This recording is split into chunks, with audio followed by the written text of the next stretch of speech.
একটা প্রশ্ন করি, আজ যদি ভারতের কোনো কৃষক জমি হারান, কোনো শ্রমিক চাকরি হারান, কোনো হকারকে রাস্তা থেকে উচ্ছেদ করা হয়, তার পাশে দাঁড়াবে কে? যে দল একসময় ভারতের রাজনীতিকে কাঁপিয়ে দিয়েছিল, যে দল বাংলাকে টানা 34 বছর শাসন করেছিল, যে দল একদিন স্বপ্ন দেখেছিল শ্রেণীহীন সমাজের, আজ সেই দল প্রায় নিশ্চিহ্ন। লোকসভায় তাদের উপস্থিতি নগণ্য, অধিকাংশ রাজ্যে তাদের প্রভাব কমে গেছে, আর নতুন প্রজন্মের অনেকেই হয়তো তাদের ইতিহাসটুকুও জানে না। অথচ আশ্চর্যের বিষয় হলো, এই দলটাকে নিয়ে বিতর্ক আজও থামেনি। কেউ বলেন এরা গরিব মানুষের শেষ আশ্রয়, কেউ বলেন এরা উন্নয়নের পথে সবচেয়ে বড় বাধা, কেউ বলেন এরা আদর্শবাদী, কেউ বলেন এরা সুবিধাবাদী। কিন্তু সত্যিটা আসলে কি? ভারতের কমিউনিস্ট পার্টির 100 বছরের ইতিহাস কি সর্বহারার মুক্তির ইতিহাস, নাকি ক্ষমতার করিডোরে হারিয়ে যাওয়া এক স্বপ্নের গল্প? আজ বলবো সেই কথাই। নমস্কার, আমি দীপ থট চ্যানেলের এই ভিডিওতে সবাইকে স্বাগত জানাই।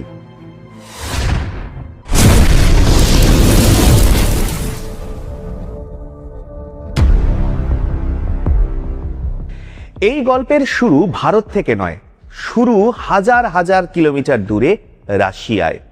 1917 সালে রাশিয়ায় ঘটে গেল এমন এক ঘটনা যা পৃথিবীর রাজনীতির গতিপথই বদলে দিল।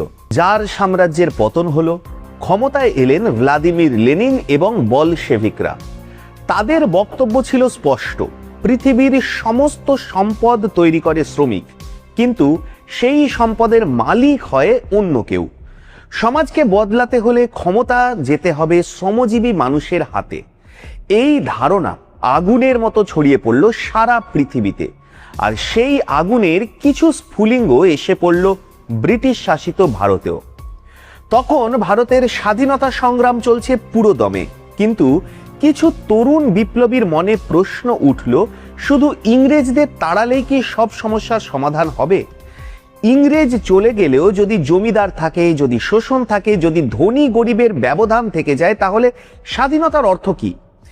এই প্রশ্নের উত্তর খুঁজতে গিয়ে কিছু ভারতীয় বিপ্লবী মার্ক্সবাদ ও কমিউনিজমের দিকে ঝুঁকলেন।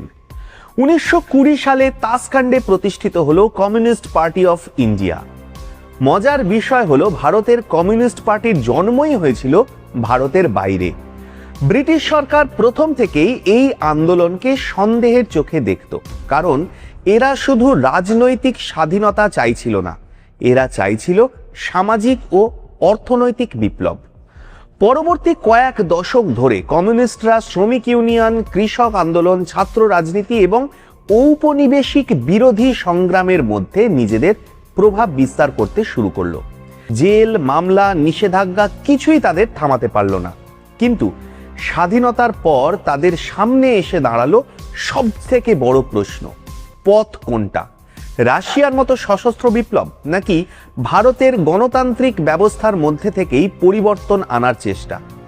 দীর্ঘ টানাপোড়েনের পর ভারতীয় কমিউনিস্ট দ্বিতীয় পথটাই বেছে নিল, আর সেই সিদ্ধান্তই তাদের ভারতের অন্যতম শক্তিশালী রাজনৈতিক শক্তিতে পরিণত করল। এরপর শুরু হলো উত্থানের গল্প। কেরল, পশ্চিমবঙ্গ, ত্রিপুরা, ভারতের মানচিত্রে একের পর এক লাল দুর্গ তৈরি হতে লাগলো। বিশেষ করে পশ্চিমবঙ্গে বামফ্রন্টের উত্থান ছিল একদম ঐতিহাসিক। ভূমি সংস্কার, অপারেশন বর্গা, পঞ্চায়েত ব্যবস্থার বিকেন্দ্রীকরণ, এই পদক্ষেপগুলো লক্ষ লক্ষ কৃষকের জীবনে সরাসরি প্রভাব ফেলেছিল। বাংলার গ্রামে গ্রামে প্রথমবার অনেক ভাগচাষী জমির উপর আইনি অধিকার পেলেন। সমর্থকদের মতে এটাই ছিল ভারতীয় বাম রাজনীতির সবচেয়ে বড় সাফল্য, কারণ তারা শুধু নির্বাচনে জেতেনি, তারা সমাজের ক্ষমতার ভারসাম্যও বদলে দিয়েছিল। কিন্তু ইতিহাস কখনো এক রঙা নয়। যে জায়গায় সমর্থকরা সাফল্যের গল্প লেখেন, সমালোচকরা ঠিক সেই জায়গাতেই ব্যর্থতার ইতিহাস খুঁজে পান। তাদের অভিযোগ, শ্রমিকের অধিকারের নামে এমন এক রাজনৈতিক সংস্কৃতি তৈরি হয়েছিল যা শিল্পায়নের পথে বাধা হয়ে দাঁড়ায়। ধর্মঘট, ট্রেড ইউনিয়ন রাজনীতি এবং প্রশাসনিক জটিলতার কারণে বহু শিল্পপতি বাংলার বাইরে চলে যেতে শুরু করেন। যে রাজ্যে একসময় ভারতের শিল্প কেন্দ্র ছিল, সেই রাজ্য ধীরে ধীরে পিছিয়ে পড়তে থাকে। সমালোচকদের মতে কমিউনিস্টরা শ্রমিককে রক্ষা করতে গিয়ে কর্মসংস্থানের ভবিষ্যৎটাই বিপন্ন করে ফেলেছিল। এর মধ্যে আবার আর একটা গুরুত্বপূর্ণ ঘটনা ঘটে। 1962 সালের ভারত চীন যুদ্ধ এবং আন্তর্জাতিক কমিউনিস্ট আন্দোলনের বিভাজন ভারতীয় বাম রাজনীতিকেও ভেঙে দেয়। মতাদর্শগত দ্বন্দ্বের জেরে দল ভাগ হয়ে তৈরি হয় সিপিআই এবং সিপিআইএম, অর্থাৎ যে আদর্শ শ্রেণী বিভাজনের বিরুদ্ধে লড়াই করছিল সেই আদর্শের অনুসারীরাই নিজেদের মধ্যে বিভক্ত হয়ে পড়ল। এখান থেকেই শুরু হয় ভারতীয় বাম রাজনীতির দীর্ঘ অন্তর্দ্বন্দ্ব। তবে সবচেয়ে বড় ধাক্কা এলো বহু বছর পরে, সিঙ্গুর এবং নন্দীগ্রাম। যে দল কৃষকের অধিকারের কথা বলে ক্ষমতায় এসেছিল সেই দলের বিরুদ্ধেই শুরু হলো কৃষক আন্দোলন। শিল্পায়নের প্রয়োজনীয়তা আর কৃষকের জমি অধিকার, এই দুইয়ের সংঘর্ষে বামফ্রন্ট এমন এক অবস্থায় পৌঁছে গেল যেখান থেকে তাদের পুরনো ভাবমূর্তি আর কোনোদিন পুরোপুরিভাবে ফিরে আসেনি। বিরোধীরা বলতে শুরু করলো আদর্শের কথা বলা দলটা আসলে ক্ষমতা ধরে রাখার জন্য নিজেদের আদর্শ থেকেই সরে এসেছে। আর তখনই প্রশ্নটা আরো জোরালো হয়ে উঠল, কমিউনিস্টরা কি সত্যি সর্বহারার দল, নাকি তারাও শেষ পর্যন্ত ক্ষমতার রাজনীতির নিয়মেই বদলে গেছে? 2011 সালে বাংলায় বামফ্রন্ট ক্ষমতা হারালো। অনেকে তখন মনে করেছিল এটাই শেষ, বামপন্থা আর কোনোদিন ফিরবে না। তারপরে রাজ্যে এলো তৃণমূলের উত্থান। পরে বাংলার রাজনৈতিক সমীকরণ আবার বদলালো এবং 2026 সালে বিজেপি ক্ষমতায় এলো। কিন্তু এত পরিবর্তনের পরেও একটা প্রশ্ন আজও বেঁচে আছে, ক্ষমতা হারানোর 15 বছর পরেও কেন সিপিএম পুরোপুরিভাবে হারিয়ে যায়নি? কেন এখনো তাদের সংগঠন টিকে আছে? কেন এখনো নতুন প্রজন্মের কিছু মানুষ লাল পতাকা হাতে রাস্তায় নামেন? সম্ভবত এর উত্তর লুকিয়ে আছে বামপন্থার সবচেয়ে বড় শক্তির মধ্যে। ক্ষমতা থাকলে অনেক দলই বড় হয়, কিন্তু ক্ষমতা হারানোর পরে কটা দল টিকে থাকে?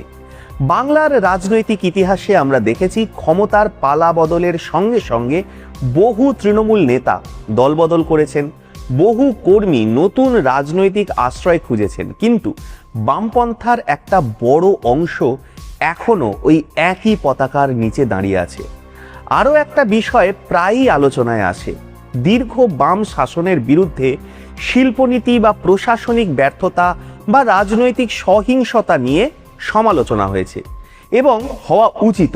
কিন্তু বাম সমর্থকরা দাবি করেন ব্যক্তিগত সম্পদ সঞ্চয়, প্রকাশ্য দুর্নীতি কিংবা কোটি কোটি টাকার আর্থিক কেলেঙ্কারির অভিযোগে শীর্ষ বাম নেতৃত্বের নাম তুলনামূলকভাবে খুবই কম সামনে এসেছে বা আসেইনি।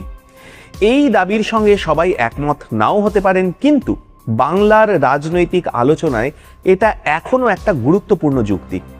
কমিউনিস্টদের রাজনীতির মূল দর্শনটাই ছিল একটু আলাদা। তারা মানুষকে প্রথমে হিন্দু, মুসলমান, শিখ বা খ্রিস্টান হিসেবে দেখেনি। তারা মানুষকে দেখেছেন শ্রমিক, কৃষক, কর্মচারী কিংবা বেকার যুবক হিসাবে।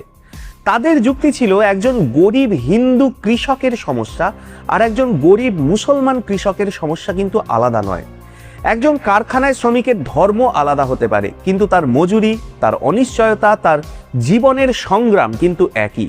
তাই বামপন্থীরা বরাবরই বলেছে জাতের নয়, ভাতের লড়াই। আর ঠিক এই জায়গাতেই বামপন্থা ও দক্ষিণপন্থার সবচেয়ে বড় আদর্শগত সংঘাত তৈরি হয়। কারণ যেখানে দক্ষিণপন্থী রাজনীতি অনেক সময় ধর্মীয় পরিচয়, সাংস্কৃতিক ঐতিহ্য এবং জাতীয়তাবাদকে রাজনৈতিক আলোচনার কেন্দ্রে নিয়ে আসে, সেখানে বামপন্থীরা প্রশ্ন তোলে অন্য জায়গায়। কর্মসংস্থান কোথায়? শ্রমিকের অধিকার কতটা সুরক্ষিত? কৃষকের আয় কতটা বাড়ল? সাধারণ মানুষের জীবন কতটা বদলালো? বামপন্থীদের মতে ধর্ম মানুষের ব্যক্তিগত পরিচয় হতে পারে, কিন্তু ক্ষুধার কোনো ধর্ম নেই, বেকারত্বের কোনো ধর্ম নেই, অর্থনৈতিক অনিশ্চয়তারও কোনো ধর্ম নেই। আর সেই কারণেই তাদের রাজনীতির কেন্দ্রবিন্দুতে ছিল শ্রেণী, ধর্ম নয়। কর্মসংস্থান পরিচয় নয়, ভাতের প্রশ্ন, জাতের প্রশ্ন নয়। আজ দেশের রাজনীতিতে বামপন্থা আর প্রধান শক্তি নয়, কিন্তু এখনও যখন কোনো কৃষক জমির জন্য আন্দোলন করেন, কোনো শ্রমিক নিজের অধিকারের দাবিতে রাস্তায় নামেন, কিংবা কোনো হকার উচ্ছেদের বিরুদ্ধে লড়াই করেন, তখন অনেক ক্ষেত্রেই সেই মিছিলে লাল পতাকা দেখতে পাওয়া যায়। সংখ্যায় তারা কম হতে পারে, ক্ষমতায় তারা নাও থাকতে পারে, কিন্তু তারা এখনো আছে। আর হয়তো সেই কারণেই ভারতের কমিউনিস্ট আন্দোলনের ইতিহাসকে এক কথায় বিচার করা সম্ভবই নয়। এই ইতিহাসে যেমন ব্যর্থতা আছে তেমন সাফল্যও আছে, যেমন ভুল আছে তেমন ত্যাগও আছে, যেমন ক্ষমতার রাজনীতি আছে তেমনি আদর্শের জন্য লড়াইও আছে।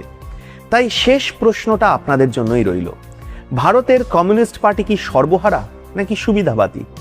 হয়তো উত্তরটা একেবারেই সাদা কালো নয়, কিন্তু একটা কথা নিশ্চিত, you can love it, you can hate it, but you can't ignore it. কেমন লাগলো আজকের এই ভিডিও তা কিন্তু অবশ্যই জানাবেন কমেন্ট করে। আর এইরকমই পুরাণ, ইতিহাস, ভূগোল, বিজ্ঞান, সিনেমা, এন্টারটেনমেন্ট দুনিয়ার নানা বিষয়, নানা অজানা কথা, অজানা রহস্য জানতে সাবস্ক্রাইব করুন দীপথট। পাশে থাকা বেল আইকনটা প্রেস করতে ভুলবেন না।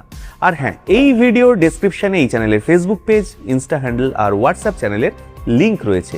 প্রত্যেক ভিডিওর আপডেট সবার আগে পেতে ফলো করে রাখবেন ফেসবুক আর ইনস্টা, আর জয়েন হয়ে থাকবেন হোয়াটসঅ্যাপ চ্যানেলে। আর প্রত্যেক রবিবার সন্ধে ঠিক 7টায় চোখ রাখুন কেবলমাত্র দীপথটে।